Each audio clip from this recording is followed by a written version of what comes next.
Hey y'all, so back with another vlog. Yesterday you got to see that I got officially inducted into SID. Well, firstly, if you're not subscribed, please get subscribed to High Tea and Happy Hours page. I'm a lifestyle influencer. I'm a major foodie, as you'll see today, and also I'm an educated designer, like interior design, interior architecture, sustainable design. Child, I do it all.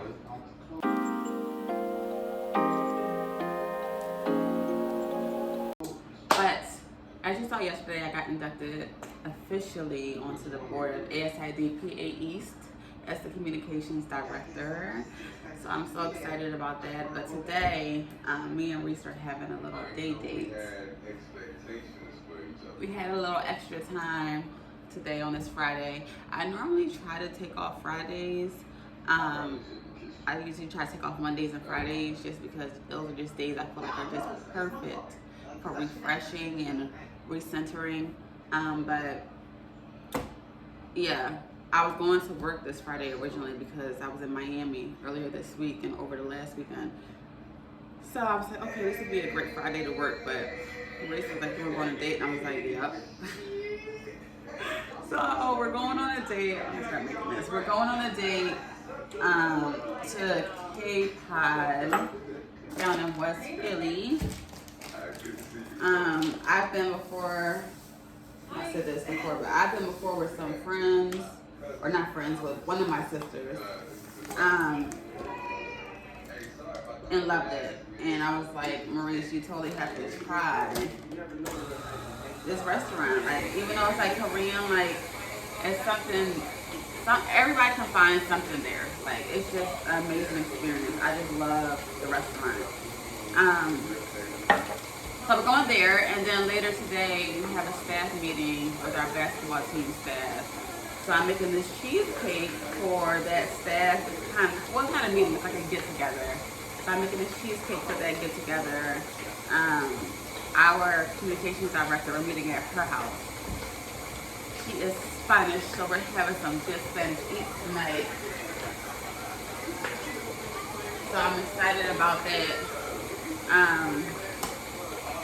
But yeah, so I'm making cheesecake, trying to get this out before we go to K-Pod. I think I have enough time. A little secret I use in my cheesecake crust is chips. White chocolate, caramel, and if I'm feeling a little frisky, chocolate chips. That makes it like, I like the texture of the crust and the flavor. It's just a little secret plus that nobody really notices, but it still adds to the experience. So I love it. And also, of course, I use nuts. Gives it that earthy flavor. I need my nuts. So ready to go into the oven.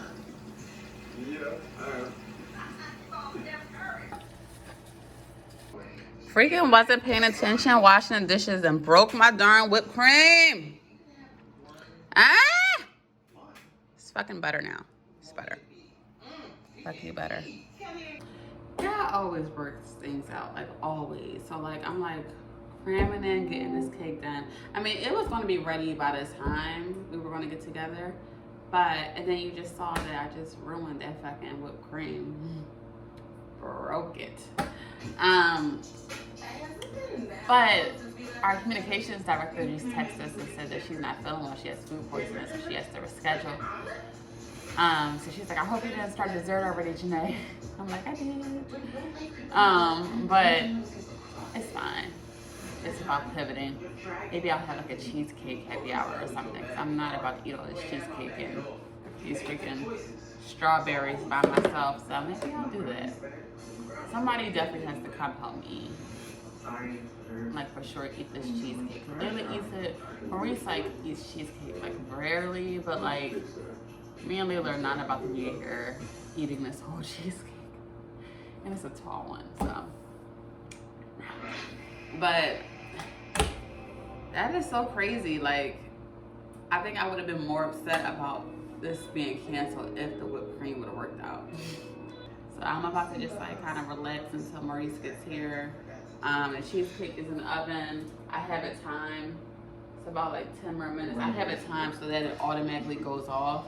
So it'll just sit in the oven for a few hours and then I'll transfer it to the refrigerator. And yeah. I'll prop it open once it goes off. I'll just prop it open a little bit to release some of the heat, and then somebody gonna be having cheesecake, cause what the fuck, man.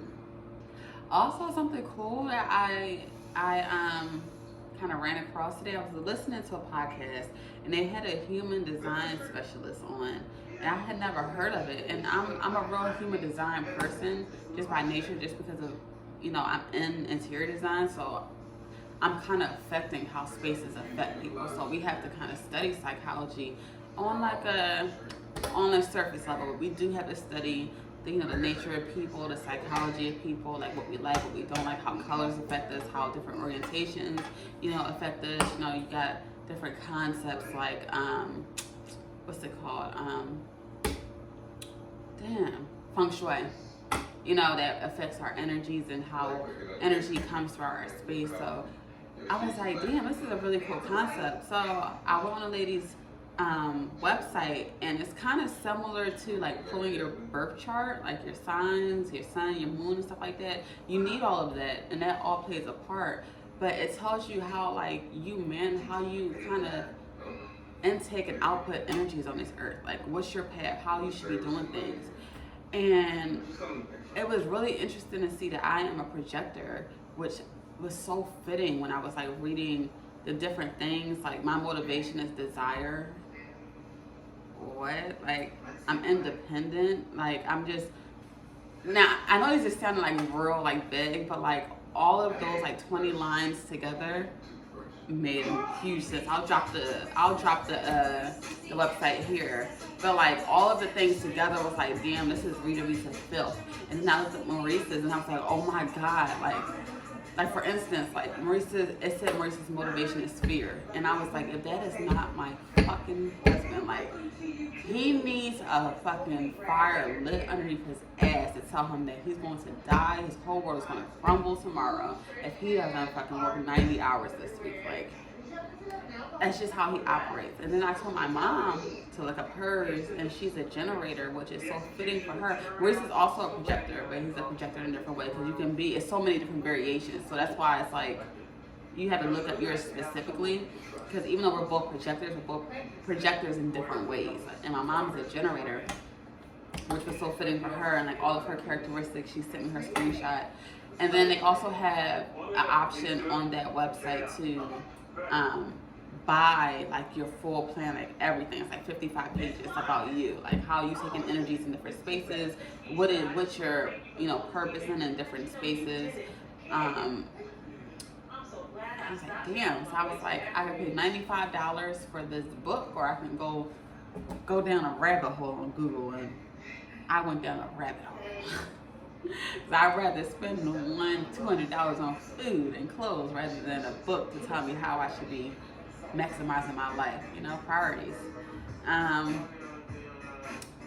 But I just think that, like, as I'm moving into a new phase of my spirituality, being connected to God and everything else, I don't want to be lazy about it. Like, I hate to hear when people say, oh, if it's going to happen, it's going to happen. Or I don't need all that other extra stuff. And it's like, it's just an excuse for being spiritually lazy. You're being spiritually lazy. Like, God put all of these energies and things on this earth to harvest, and all of these things on this earth to maximize your life. And we choose to like be like, you know what, I ain't doing all of that. Like, that's too much. Like, my life is going to be the way it is. And literally, your life can be 1,000 times better if we weren't so spiritually lazy. Like, we're so spiritually lazy. We want to be told exactly what to do, exactly how to move, exactly how to talk to God, exactly how blah, blah, blah, blah, blah, blah. We're not tapping into the intuition that God gave us. We're not tapping into any of the energies and things on earth to harvest and make just us as a being 1,000 times better. Like, we're just not. So I'm just like tired of being in that mind space and mental space. Whenever I see things like that come up that can help me dive deeper into who I am and how I you know, taking energies and what spaces I should be in. Like for instance, like one of my things as a projector, or the type of projector I am, is I need to put the work in and learn, because a part of my responsibility is to reflect back onto other people. Like I'm learning and taking in and growing to be able to better myself, but also everybody else around me. Like that's just how I operate. And I was like, that's so fucking fitting because it's so true. But it was something else that I was like, damn, like, oh, letting opportunities come to you. And this is where it hit me in the fucking face. I was like, whoa there, stop yelling. It said, I work better when I'm putting the work in, I'm learning, and I wait for things to come to me. Like, instead of aggressively going after things, like, I need to be in your inbox like 1,000 times a day, blah, blah, blah. Put the fucking work in, stay on my course, stay connected to God. And then these big opportunities, I just naturally attract big opportunities. And, like, it just put me back in a space of ASID that I wasn't seeking that out. Like I was just doing the work. I updated my LinkedIn. I was staying on course. I was staying me. You know what I'm saying? I'm putting the work in, and that opportunity just came to me out of fucking nowhere. Like I can't even tell you how or why. But I was like, wow, that's so fitting. So like the specialist on the podcast was just saying, like, when we step outside of our course, we start to lose opportunities, or we start to get frustrated and start to go in a spiral, because we're like, damn, like, why isn't this working out? This is working out for this person, but it's not working out for me. Well, that's not my path. My path is to do things a certain way so that I'm attracting the energies I need to be successful. And that was a part of my chart too. What's like really important to me? Like the most important thing to me is success. Wow. I was like, goddamn. I got Maurice's snippet too. His was like so on point as well. Like I said, my mom's was. I can't wait to look up Layla's. I'm not gonna go too far down to a rabbit hole. I'm not buying these $100 books, but I do want to familiarize myself, because also even in relationships, as a mom, as a wife, I want to know how to better support the people around me. Like, how do you take in information? Do you need to work in spurts and then rest for 2 days? That's a part of your chart. That's a part of your energy intake. Like, how are you as a worker, as a lover, as, you know, just sharing space with somebody, you know? So, one of my biggest goals I always say is to be present for people that I love, and one way I can do that is by knowing how to love them properly. Like, just making that really my responsibility. And like, I am, you know, just making it a priority of being intentional about it. I thought that it was so deep. When I was reading into it, I was like, wow, this is crazy. But I'm about to just relax and wait for Maurice to come home so we can go to Cape Cod. I'm gonna throw a sweatshirt over this, put on some boots, and some high socks, and be a little cute, preppy tomboy.